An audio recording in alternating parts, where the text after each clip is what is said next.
Start with a general remark. We very often discuss what we call privacy in the European Parliament and with our partners, but this is actually not about privacy, it's about democracy. Because privacy is a notion that may be defined differently by different people in different eras. Whatever we consider to be private today may not have been considered private 100 years ago, and indeed the notion of privacy is changing rapidly in the internet age.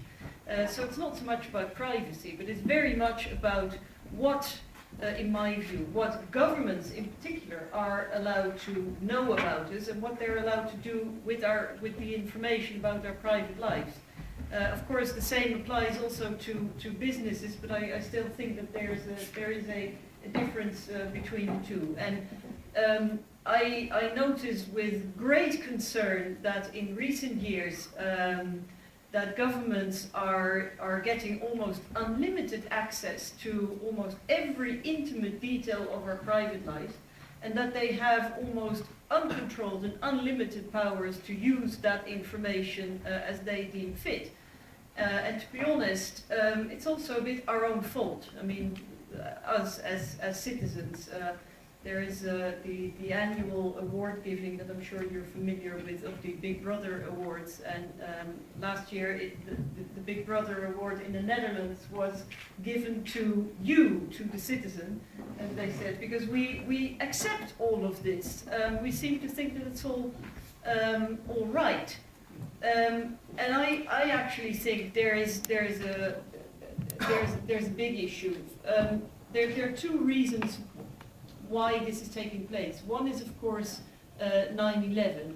It's not as if everything started at 9/11, but it has definitely given an impulse to things that were already in course. And of course, in the climate after 9/11, nobody had the guts to ask critical questions and to say, are all these measures really necessary? And even the more critical question, does it actually bring us anything in terms of security?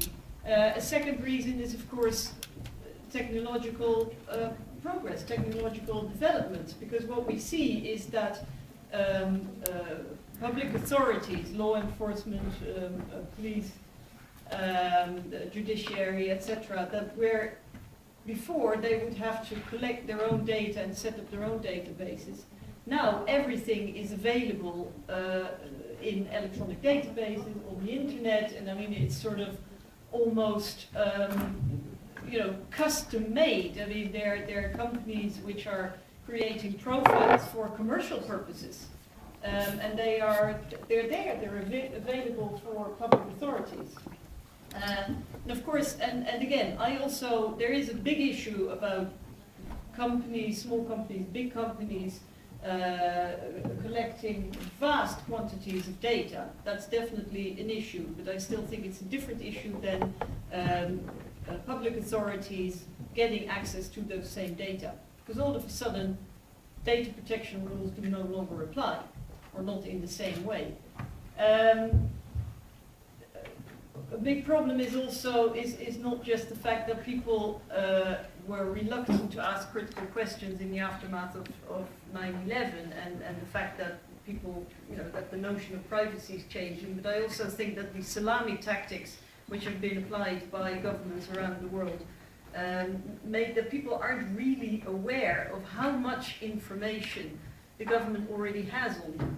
Now, many people will say, so what does it matter? We trust our governments. What's the problem? I've got nothing to hide. Well, first of all, to start with the latter, if you've got nothing to hide, then you probably don't have a life. We all have something to hide.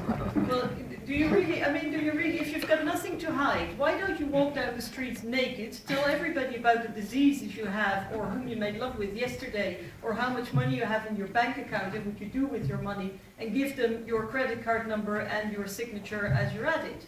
Of course we've got something to hide. And as a matter of fact, we are entitled to our privacy. And I think the government should know no more about us than they really need to provide safety and security. Another problem is, of course, that the fight against terrorism in many cases has only served as a pretext to collect our personal data. Because if you read small print, they always start by saying, to fight against terrorism, and a few other things. For example, passenger data, which is the issue that I'm a spokesperson for in the European Parliament. Everybody believes that those data are being used to catch terrorists. But if you read the small print, and if you look at the practice, what the data are being used for, it is mainly for the fight against drug trafficking, which is a legitimate objective. I'm not denying that. Immigration purposes, tracking down people who still have to pay fines or who have avoided their taxes, but also, for example, screening people who want to adopt children. That's what they do in Australia, which has got nothing to do with terrorism. So there's an enormous function creep, and we are now in a situation, I feel, where, and then I'll come to my conclusion, where the government has access to almost every single detail of our private lives, because they know whom we communicate with, where we travel, they know what we buy, they know, they can almost guess what we're thinking just by checking what we are doing on the internet. What are we looking for? What are our searches? What sites do we have subscriptions to? So they have all this information, but at the same time, they can control everything we do. But we as citizens cannot control the government.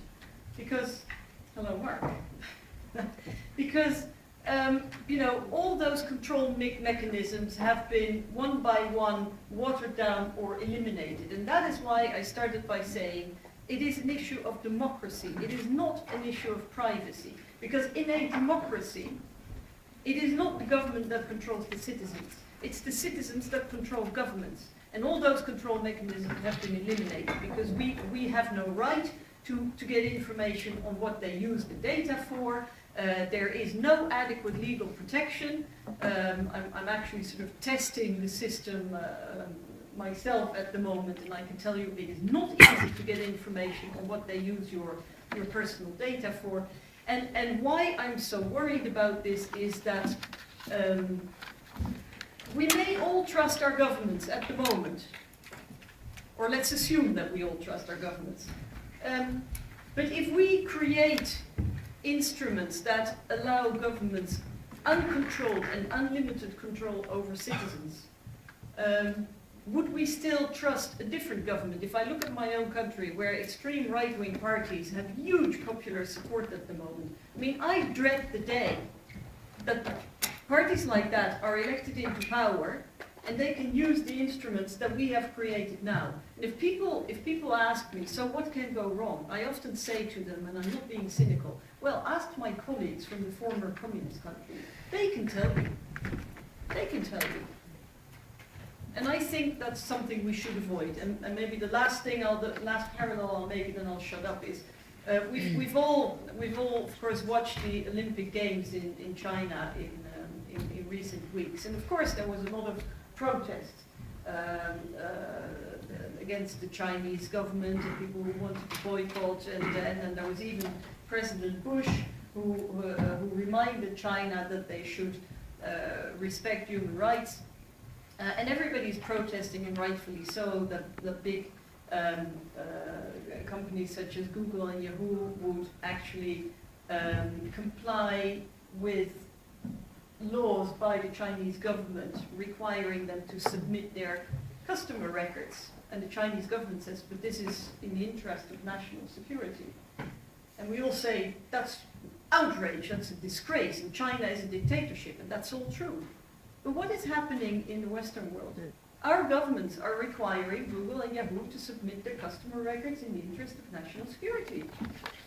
So what's the difference? I can tell you what the difference is between a democracy and a dictatorship. In a democracy, governments can be held to account. In other words, they can be controlled by citizens. So I hope by using this example, I've made clear what I mean and where my concern lies. Thank you. Thank you so much, Sophie.